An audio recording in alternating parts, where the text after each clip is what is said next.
Les abakuku, oye, oye, oye, les adassa chou.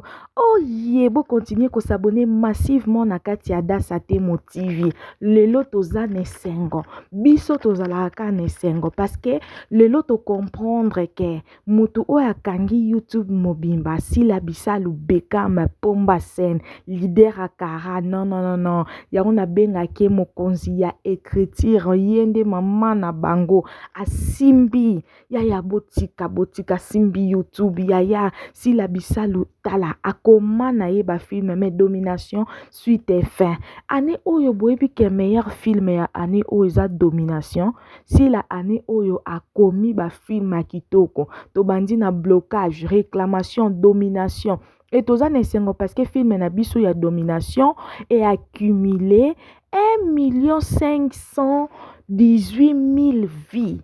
1 518 000 vies. 1 518 000 vies. 1 518 000 vies. Mon Dieu, mon roi. Ah, Nzamba Lola. Merci na ba abakuku nyonso ba o nyonso ba yokaka message na biso o ba continuaka kotala domination o to sali ba promotion mosala na biso eke pertité to pesi merci na ba o pe boza ba abakuku te to pesi bino merci parce que bozui ta ko consommer film ya domination. Si la bisal, en tout cas, bravo, bravo, bravo là où tu es. Nzamba bakiselo toujours sagesse, sagesse. Donc on continue ko kome la biso ba film ya kitoko parce que oyo Beckham mayela biso na kati ya théâtre. Eza lisusu théâtre te. Beckham aya na église mobimba na kati ya YouTube. Oyo Beckham ateya ka biso ezalaka mateya. Pona ba famille po esunga biso esunga bana esunga ba mabota mama bala donc si la bisalu Beckham pomba scène toutes nos félicitations pe to pesi merci na ba o nyonso bayoka ki message na biso balandaki domination en tout cas nzamba pambola bino lelo toza na mingi ya koloba te eza juste pona ko pambola nzambe pona domination.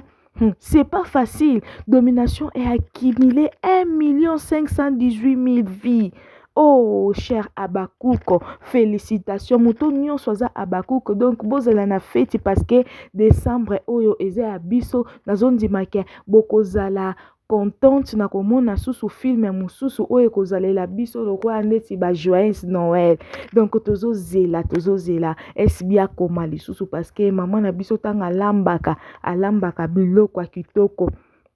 Ya tika biloko pensa ebele kota pilipili kota mungwa très bien après pesi biso poto lia bien félicitations na ba ater nyonso Serge Luyeye Omar Kabongo Pierre Ndombasi Bobo ba Mimi Kabongo donc Marie-Hélène Tonto Jaco Gatibi Linda Michou Léonce na batu nyonso o ba tourner donc félicitations à vous mam si continue toujours na musala kitoko zala toujours likolo ata bato bazoloba bazosala yo kolanda te continue fais ton travail donc bo continue ko s'abonner massivement na kati ya SB bo like ka to kende lisusu liboso koleka oyo to sali donc félicitations si la bisalo bo continue ko s'abonner massivement na Dassa